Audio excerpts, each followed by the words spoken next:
Alpha Lima Whiskey 301 Santo Domingo. A Boeing 757 disappears from radar with 189 people on board. The plane's wreckage is soon found at sea.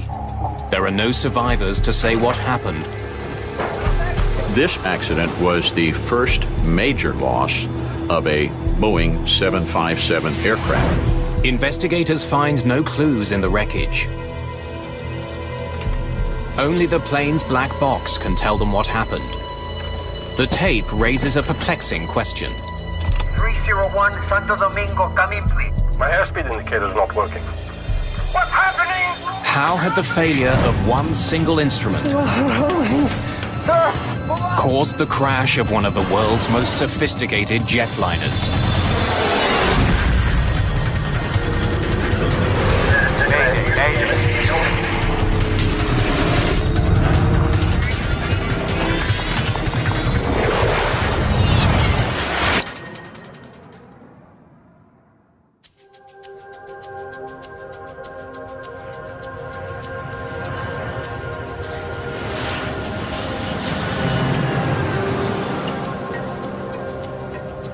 Gregorio Luperon International Airport in Puerto Plata, the Dominican Republic. February the 6th, 1996. The small Caribbean island is a popular winter getaway. A group of German tourists has been delayed. There are mechanical problems with the jet that was supposed to take them back to Frankfurt. The airline has arranged to lease another plane for the flight. The replacement jet is owned by Turkish charter company Bergen Air. They have a 757 that's been sitting on the tarmac for almost 3 weeks. But it takes several hours to get the plane ready to go and to get the Turkish crew aboard. By 10:15 p.m., the plane and most of its crew are at the gate.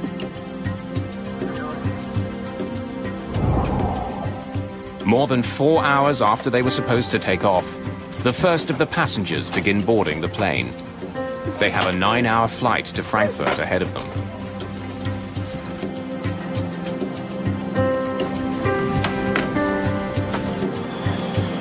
Alpha Lima Whiskey 301. Shortly after 11:30, Bergen Air Flight 301 is given permission to leave the gate.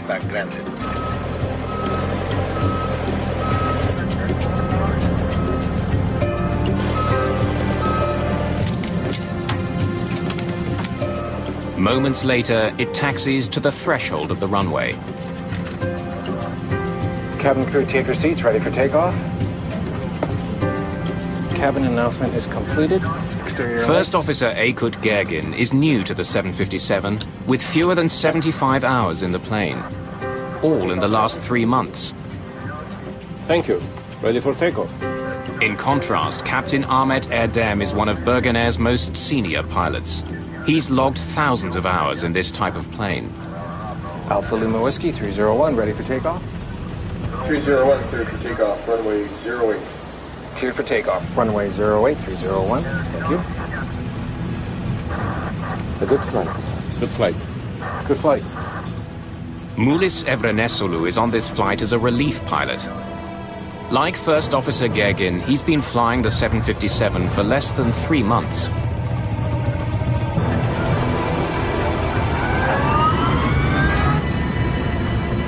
As the plane accelerates to takeoff speed, a light rain begins to fall. Power set. Okay, check. First Officer Aykut Gergin watches his airspeed indicator for a routine instrument check. As the airplane's accelerating to takeoff speed, the first officer calls 80 knots. 80 knots. Check. The captain, in theory, should verify that his airspeed indicator also reads 80 knots. My airspeed indicator is not working. The captain's airspeed should read the same as his first officer's. 120. But the readings do not match. Is yours working? Yes, sir. You tell me. Erdem wants his first officer to tell him when the plane hits takeoff speed. V1. At 150 knots, the plane hits V1, the point of no return. Rotate. The captain must pull back on his column and get the plane in the air. Positive climb, gear up. Positive climb. Gear is up.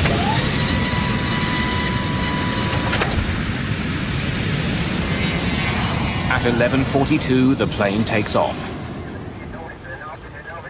Seconds later, Captain Erdem's airspeed indicator comes to life. Is it possible to turn off the wipers? Okay. Wipers off.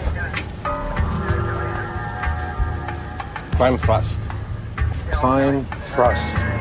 First Officer Gergin reduces power to the engines for a gradual climb to cruising altitude. 301, Airborne 45, switch over Santo Domingo, 1243. 1243, bye-bye, sir. Climbing through 2,500 feet, Santo Domingo, good evening. First Officer Gergin establishes contact with the island's main tower in Santo Domingo. Alpha Lima Whiskey 301, climb and maintain 280. Center autopilot on, please. Center autopilot. As command. Thank you. 1 minute and 30 seconds into the flight, the autopilot takes over.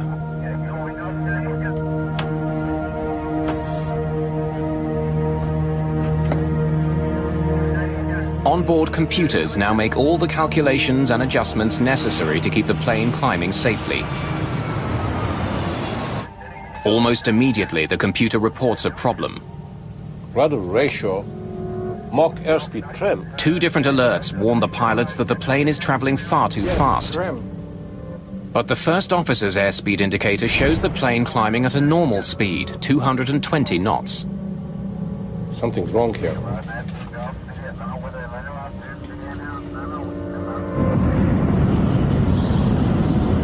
Unaware that there are any problems, the controller directs Bergen Air Flight 301 to continue climbing.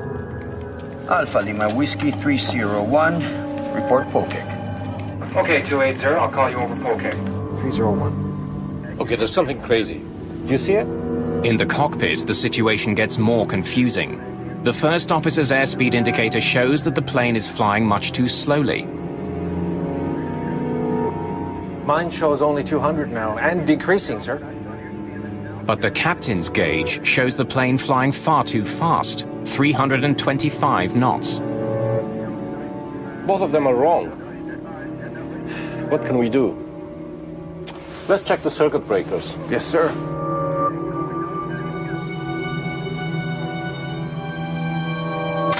As the first warning is eliminated, a more persistent warning replaces it. The overspeed warning tells the crew that they are approaching 350 knots, the maximum speed at which the plane was designed to fly at this altitude. Okay, it's no matter. Let's pull the airspeed. Let's see. Resetting the circuit breakers turns off the alarm, but it doesn't fix the problem. Captain Erdem's airspeed indicator still shows he's flying much too fast. Now it's 350, yes?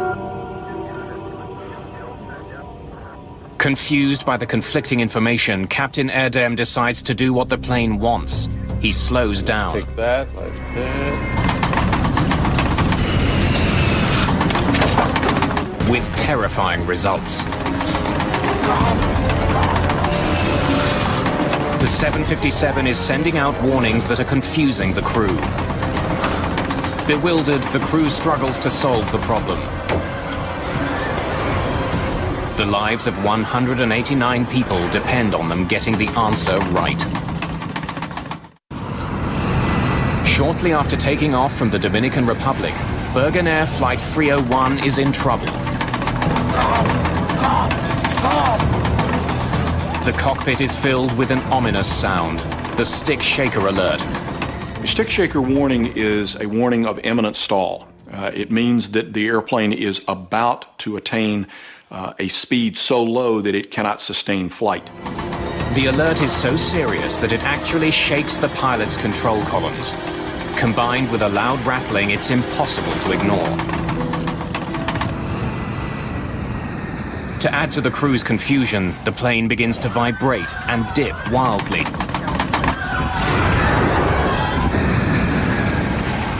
I'm sure every passenger on the airplane knew something was unusual because the aircraft started to shake in a very violent maneuver. It's not the only problem the crew is facing. ADI! The attitude deviation indicator is basically a round gauge that on this airplane is a screen, but it's blue on the top and brown on the bottom, and it shows not only the pitch of the airplane, but also roll. On the gauge, blue represents sky. The more blue, the steeper the climb. Right now, it's showing that the plane's nose is pointing dangerously high. Then, more than 7,000 feet above the ocean, the plane rolls hard to the right and begins to plummet from the sky. From the time that the stick shaker activates, it is now going to require proper action from the flight crew to sort this out, or they will end up losing control of it. The window of decisions is closing on them, for if they let it stall completely, maintaining control of the airplane will prove to be very difficult. Captain Erdem struggles desperately to get his plane to climb. Nose down. He has just a few thousand feet to pull a 100-ton airliner out of a deadly stall. The less experienced pilots utter prayers and offer suggestions. Thrust. ADI. 301, squawk 377. Stand by. Air traffic control is still unaware that Flight 301 is in grave danger. The timing. What am I to do? You can level off. Our altitude's okay. The plane is falling fast. Okay, 5,000 feet. Captain Erdem is trying to fly a plane that's become virtually uncontrollable. Plus levers, fast! Gegin pushes the throttles to full power, but it doesn't help. The plane spirals towards the sea. What's happening?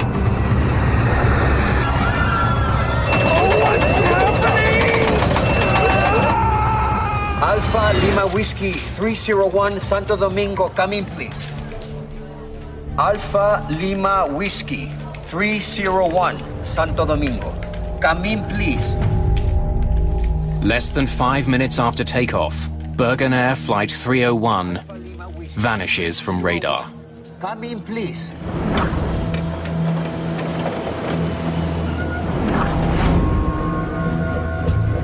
The Dominican Navy begins searching for the missing plane and its passengers. En route, I was always thinking of what I would find. I thought I would find people screaming, people yelling, asking for help. They discover something very different. The strong smell of jet fuel hangs over the water. Pieces of wreckage float on the waves. I thought to myself, there was no one alive here. We didn't see any survivors, and we didn't see bodies. I really thought the plane had disintegrated on impact. Within hours, more than just wreckage begins floating to the surface.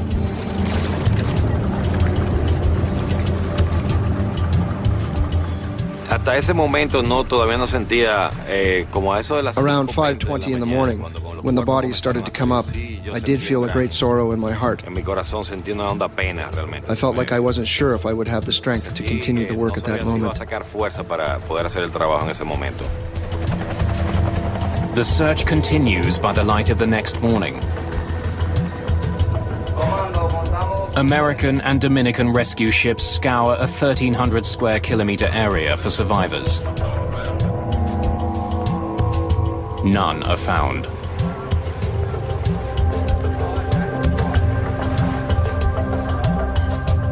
Now it's up to the Dominican Republic's Aircraft Accident Investigation Bureau to find out what caused this accident. We established a base camp at a hotel on the Cabareta beach, which is directly south of the accident site. Over the next couple of days, investigators, reporters, and some of the victims' families arrive at the hotel.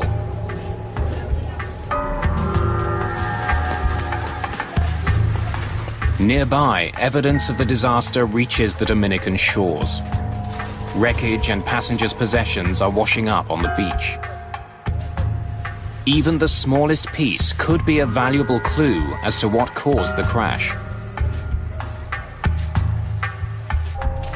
The USA's National Transportation Safety Board agrees to assist the Dominicans with their investigation. Welcome to Dominican Republic. I'm Manuel Sufron. They send an investigator to Puerto Plata. We could see that this was going to take some international cooperation to get to the bottom of the event. Robert McIntosh will also provide support from the NTSB's Washington offices. Any signal from the recorders? This particular accident was the first major loss of a Boeing 757 in the water. There was added urgency because the aircraft was going into the livery of many American-operated airlines and on the market for the worldwide passenger service. In order to understand what had happened here, we only had one key. That key was the black boxes.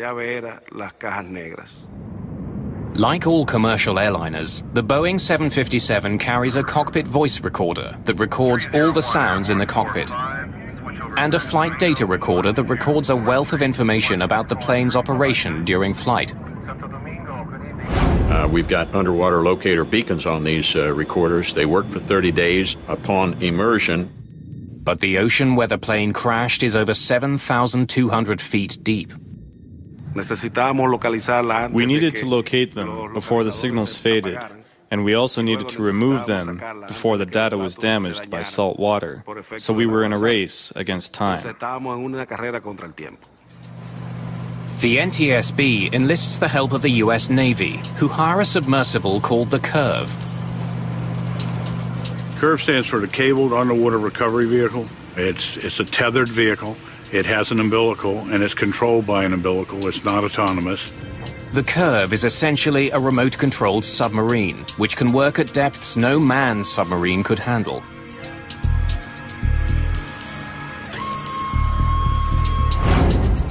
While the Curve travels from the United States, Major Souffrant starts to examine the evidence he has. Radar on the ground tracked the plane as it climbed into the night sky. I have the radar. The history of the flight is recorded here. So basically, investigators study the radar records, along with the conversation between the ground controllers and the crew. I have the recording from the control tower. Santo Domingo, good evening. Alpha Lima Whiskey 301, climbing with you. Alpha Lima Whiskey 301, climb and maintain 280. Okay, 280. The exchange between the controller and Flight 301 is normal. The investigators detect no signs of trouble. Last communication between them was only disrupted with a standby. 301, squawk 377. Stand by. As you heard, there's no reason why this plane went down. What had caused something to go wrong to interrupt the flight path of the aircraft so rapidly? Certainly, it was a good question for us.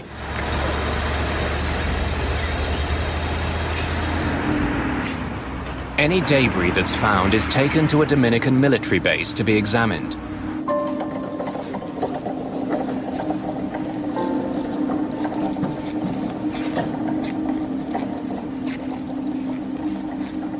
Investigators comb through the wreckage they've recovered.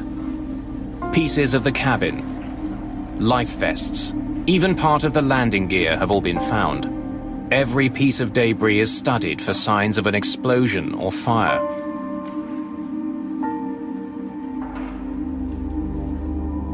Investigators also check if any of the life vests are inflated.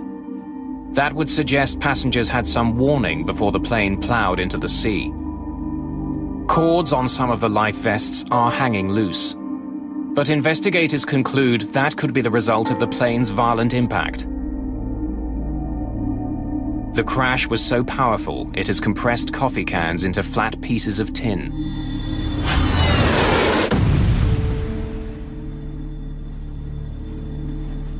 The wreckage tells investigators that the crash of Bergen Air Flight 301 was sudden and violent. But they find no evidence that there was an explosion on board. Major Souffrant looks into the possibility that the plane, which was called into service at the last minute, may not have been ready for the flight. Manuel Souffrant. Ah, hi. I'd like to see some records of the Bergen Air plane. Oh, they're right here. This is it. It had been on the ground for some time in Puerto Plata, and that became interesting to us. Why would an operating company have an aircraft sitting there? Investigators discover that the plane wasn't on the ground for repairs. Based on maintenance records, the plane appears to have been mechanically sound. Bergen Air simply didn't have enough passengers to justify the flight financially. So they kept the plane and the crew in the Dominican Republic for almost 3 weeks. The plane's maintenance records turn out to be one more in a series of empty leads.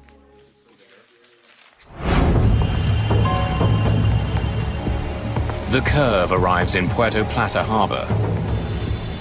On February the 28th, more than 3 weeks after the crash, it slips below the waves, looking for the remains of the Bergen Air jet.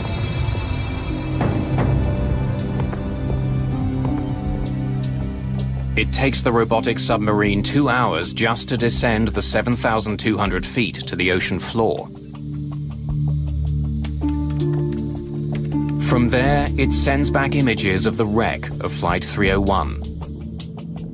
The cockpit pretty much was sitting upright, and it was pretty much the nose of the plane, you know, and you could see the front part of it. It was obviously banged up and cracked and fragmented. The clues investigators need to solve the mystery of this plane crash lie somewhere amongst the plane's twisted wreckage. The flight's black boxes are the top priority. The Curve quickly picks up the signal from a pinger on one of the units. Operators must now maneuver the sub towards the sound. They have to be able to see the boxes to pick them up with the robotic arm. It takes just 90 minutes to find the first black box. The first one was sitting out in the open. Okay, it was where they could see it, and they picked the first box up. They grabbed a hold of it, and they just kind of tucked the arm up in place, you know, so that they wouldn't lose it. The second black box is also heard, but after almost 2 hours, the Curve's cameras still can't see it. You know, they knew it was right there, and they were searching around a debris pile, and they could not physically see it, you know, with the cameras of the vehicle. So as they went around a couple times, they started, you know, lifting metal up and moving pieces out of the way, and then they did find the second box under some debris.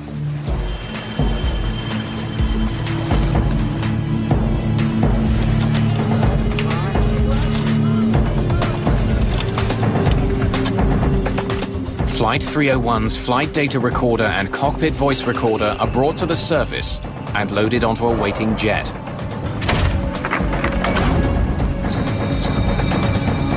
Within hours, the black boxes are at the NTSB labs in Washington, D.C. Technicians prepare to extract the precious data from the boxes. Investigators hope it will tell them what happened aboard Bergen Air Flight 301. They'll soon uncover a stunning miscommunication between a seasoned pilot and his plane.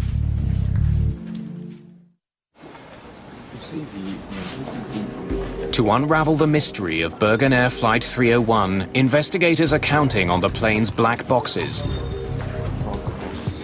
That flight data recorder was our key. So the technicians got busy and gave us plots, visual plots of what was going on with engines and airspeeds and so on, to allow us to try and understand why that aircraft slowed down and then simply departed controlled flight and entered the ocean.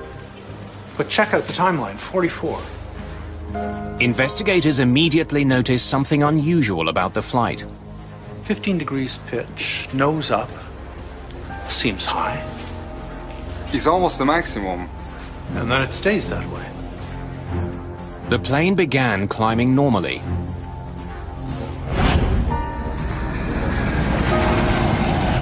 Center autopilot on, please.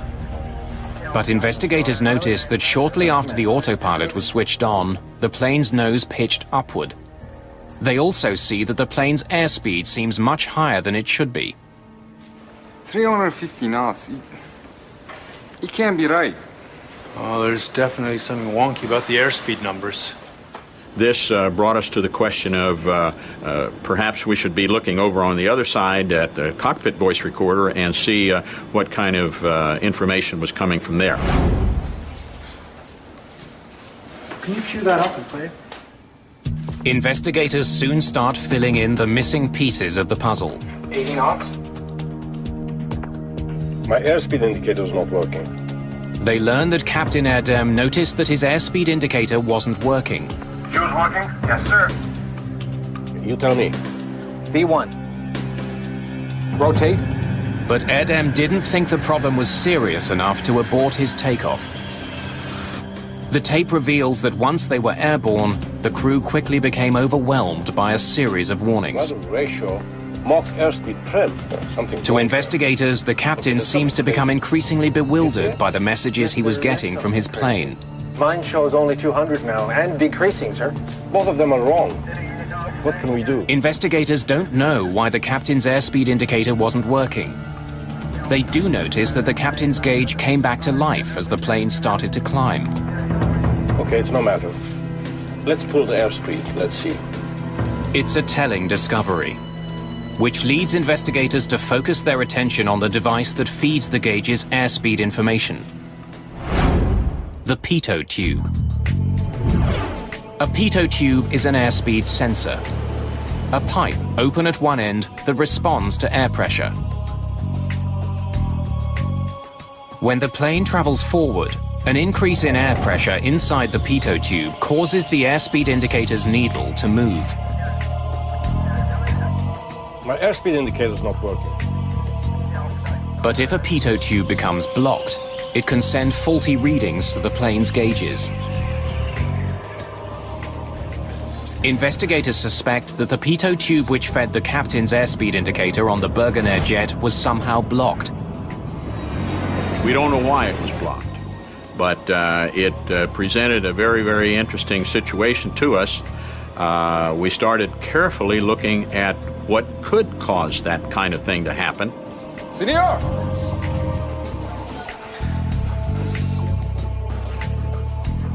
Major Souffrant has a theory. He returns to question the airplane's mechanics. Senor Souffrant. Souffrant suspects the mechanics may have taped over the pitot tubes during maintenance. It's a common procedure, but if the tape wasn't removed, it could have caused the deadly accident. Maybe a piece of tape was left on accidentally? No, sir. They didn't have to be taped. We never did anything with the pitos. Did you put the pitot covers back on them when the maintenance was finished? It didn't have any covers with it. We didn't take any off, and we didn't put any on.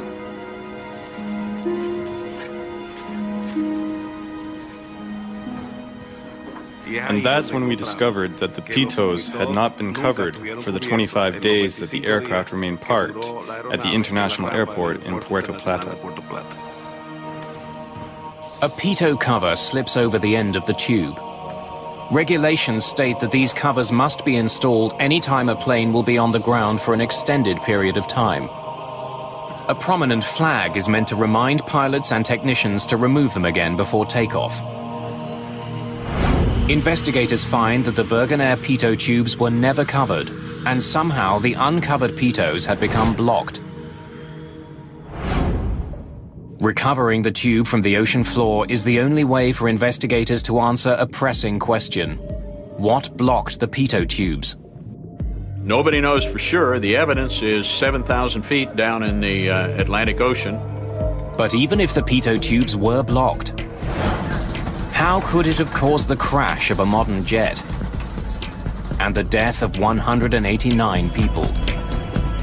It's not like your car where you have only one speedometer. In this kind of an aircraft, you have a total of 3 airspeed indicators, and there's a flight data computer which is computing the velocity in relation to the ground.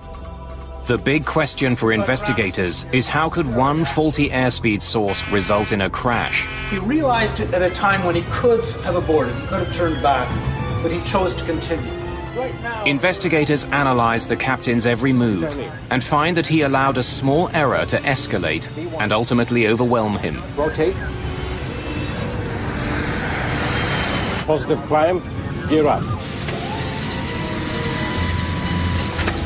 Moments after liftoff, Captain Erdem's airspeed indicator appears to be working. and then that means it's at odds. But investigators suspect the gauge is responding to changes in altitude. Climb, thrust.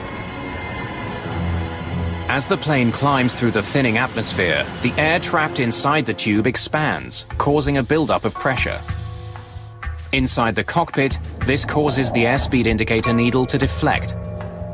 Even though altitude is causing the increase in pressure, the sensors mistakenly read it as an increase in airspeed. So at this point, the takeoff is standard, nothing. Captain Erdem may have had 5 separate sources of airspeed to rely on, but investigators noticed that when the trouble started, he wasn't flying the plane. Center autopilot on, please. Center autopilot has command. Thank you. The autopilot was. And unless the crew reconfigures it, the autopilot gets its airspeed information from only one source. The data shows that the trouble on Bergen Air Flight 301 began when the autopilot took over. Right after the autopilot is engaged, the plane's nose begins to rise. Investigators suspect that the crew didn't realize that the blocked pitot tube was feeding the autopilot faulty information. The computer registered that the plane was traveling too fast and raised the nose to slow it down. The autopilot's a pretty smart guy. He already knows he's got all the power that he's going to get for the climb. The only thing for the autopilot to do is raise the nose. And it raised the nose of the airplane to its limits of authority. But the autopilot was reacting to faulty information. Moments later, it sent out 2 different warnings. Rudder ratio, Mach airspeed trim. That the plane was traveling too fast to be controlled safely. And the airplane begins picking up warnings, rudder ratio, a variety of things that the airplane is sensing problems. Okay, there's something crazy here. Do you see it? Yes, there is something crazy. Mine shows only 200 now, and decreasing, sir. Both of them are wrong. Investigators realized that Captain Erdem wrongly concluded that both airspeed indicators were malfunctioning. In fact, his first officer's gauge was always correct. The plane was traveling much too slowly. What can we do? Captain Erdem no longer knows which instruments to trust. Let's check the circuit breakers. As they saw these caution lights, they decided they were going to start pulling some circuit breakers. And that would be rather strange. Resetting the circuit breakers turns off the alarm. But that needle continued to climb around the clock face until it activated the overspeed warning. The autopilot system sent yet another warning that the plane was traveling too fast. But the reality was just the opposite. The plane was slowing down. Let's pull the airspeed. That's when Captain Erdem made the gravest error of all. You can see that he now pulls back on his throttles. Investigators realized that at the plane's already slow speed, pulling back on the throttles was disastrous. The crew got the most severe warning that a plane can send out. And that's when he gets the stick shift. He's got a tactile sense coming through his flight controls that literally shakes the stick and says, "You've got to lower this nose." In a matter of seconds, Captain Erdem was first warned that his plane was traveling too fast, and then that it was traveling dangerously slowly.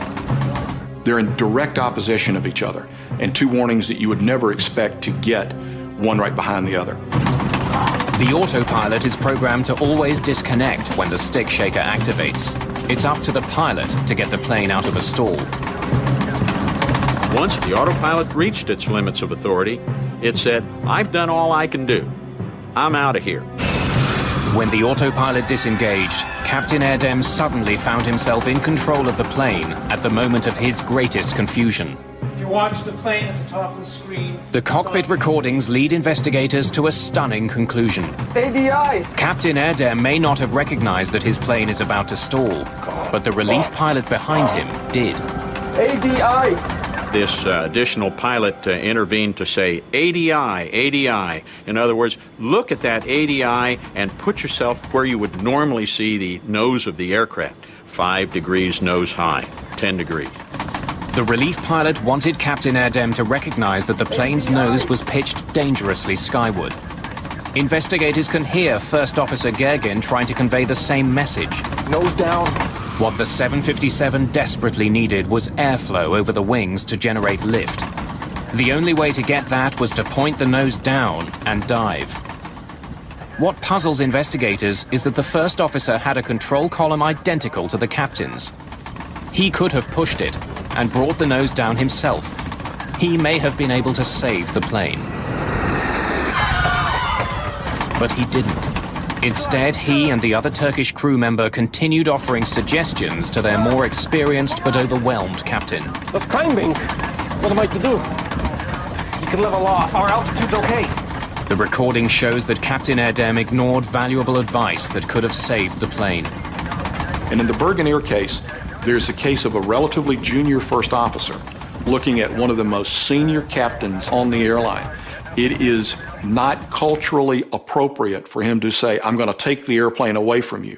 Instead, he tries to assist the captain, to lead the captain, but leave the captain in command. Other cultures, other training, other airlines may very well have required the first officer to physically take control of the airplane. I think the social atmosphere in the cockpit will prevail to revere age and experience to the point where it can kill somebody. And in this case, it looks like it did. The flight data recorder reveals that instead of pushing the nose down, Captain Erdem tried to get more speed from his engines. At this point, the crew goes to full power. Thrust levers, thrust! At the angle the plane was falling, the engines couldn't get enough air. Applying full power was more than they could handle. The left engine quit first. With the right side at full throttle, the airliner swings around as though its left wing were caught on a branch. The airplane goes into a classic full stall where the nose drops, it falls on a wing, which is now a very life-threatening condition. The 757 itself makes the situation worse. Like many modern jets, it uses a so-called swept wing design. The wings angle slightly backwards to reduce drag and increase fuel efficiency. But the design has a downside. One of the characteristics of swept-wing jets is they get less and less stable. They're much harder to fly as they approach stall.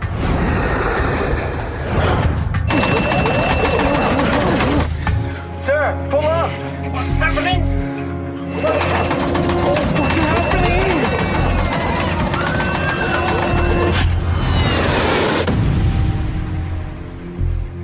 To maintain control of a swept-wing jet with no more altitude than they had in this condition is very, very problematic, and they are not successful when the airplane goes into the water. Investigators now know why Bergen Air Flight 301 crashed. What they can't understand is why the flight ever left the ground. 80 knots. My airspeed indicator's not working. At 80 knots, if the pilot and co-pilot's instruments disagree, takeoff should be aborted. V1. Investigators are troubled that the captain took off knowing he had malfunctioning instruments. If something is not functioning correctly, it doesn't matter what it is, one should abort the takeoff at 80 knots. Members of the investigative team in Puerto Plata try to find any clues that might explain why Captain Erdem didn't abort his takeoff. It was raining that night. Perhaps he was worried that he wouldn't be able to stop his speeding plane in time. Procedurally, he's required to stop. But high-speed aborted takeoffs are something that are very serious, and that flight crews train to avoid high-speed aborted takeoffs if possible. And we certainly looked at the parameters of the runway to ensure that there was adequate runway in that particular situation. Careful measurements are taken. Investigators conclude that at 80 knots, when he first noticed the problem, Captain Erdem had enough runway left to bring his plane to a stop. He could have aborted his takeoff. There's also the question of the hastily assembled crew. Investigators now wonder if the last-minute nature of the crew's call could have influenced their decision to take off. Bergen Air started with a crew that probably didn't expect to fly that night. They didn't have adequate rest. They got out to the aircraft and perhaps were rushed in some of their planning. Investigators consider the possibility that the crew, who had been away from home for more than 2 weeks, were simply too eager to get home. 08301, thank you. A good flight. Good flight.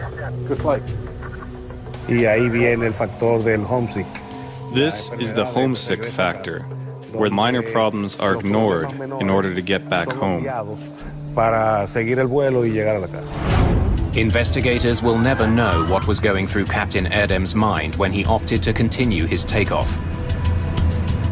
In this case, the airplane is accelerating rapidly enough. The first officer responds, V1, which is the commit to fly speed, and by training, now the decision window has closed. They need to fly. Rotate. And immediately thereafter, they're airborne. Once the plane was in the air, its blocked pitot tubes caused Captain Erdem to make a series of critical mistakes. But how were the tubes blocked in the first place? Investigators will find that the deaths of 189 people was caused by something the size of a paperclip. Investigators now know that a blocked pitot tube led to a series of conflicting warnings that confounded Flight 301's captain. Now they want to know how those same warnings would affect other pilots. Fuimos a un simulador de vuelo. We went to a flight simulator, and in the simulator, we tried to recreate the conditions of what happened on the night of February 6, 1996. Gentlemen, stand by. The simulator showed investigators that an overspeed warning, followed by a stick shaker warning, caused even the most seasoned pilots to freeze. The contradictory warnings were potentially dangerous.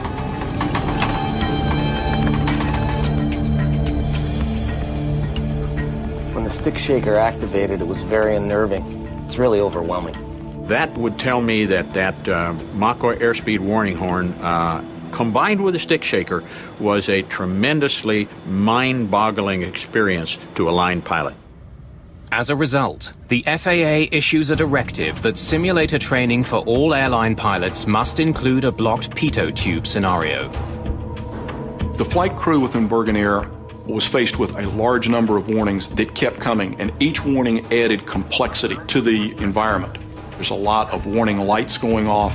This captain is in a condition that is deteriorating now very rapidly. So there is a dramatically increased demand on the captain to fly the airplane. The FAA asks Boeing to change some of those warnings. Those changes include the addition of a new warning, which tells both pilots that their instruments disagree, and the ability for pilots to more easily silence troublesome alarms. Finally, Boeing modifies its planes so that pilots can easily choose which pitot tube the autopilot is using for airspeed readings.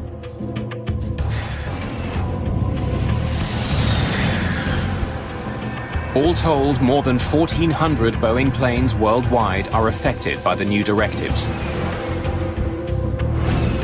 One final question remains. What had blocked the plane's pitot tubes?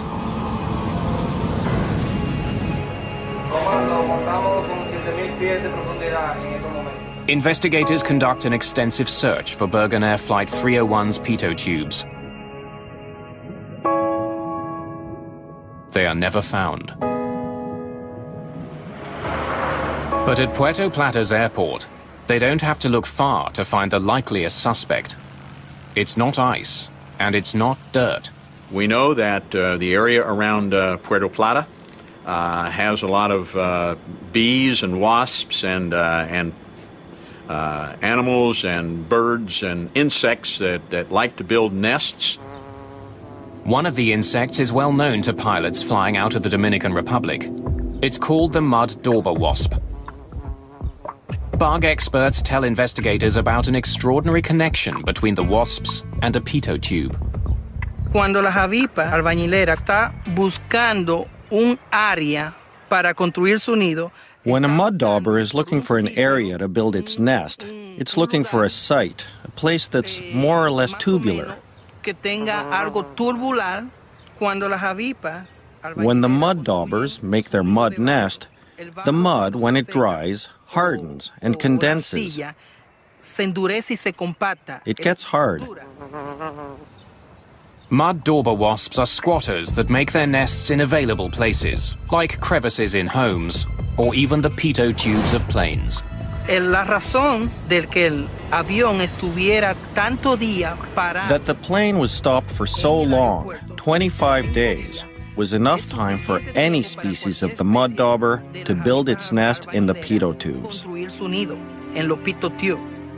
Investigators can only conclude that mud dauber wasps blocked the uncovered pitot tubes that fed the captain's airspeed indicator, which caused it to malfunction. They didn't put covers on the pitot tubes.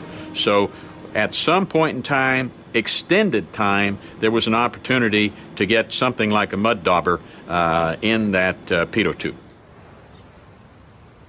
Investigators have their answer.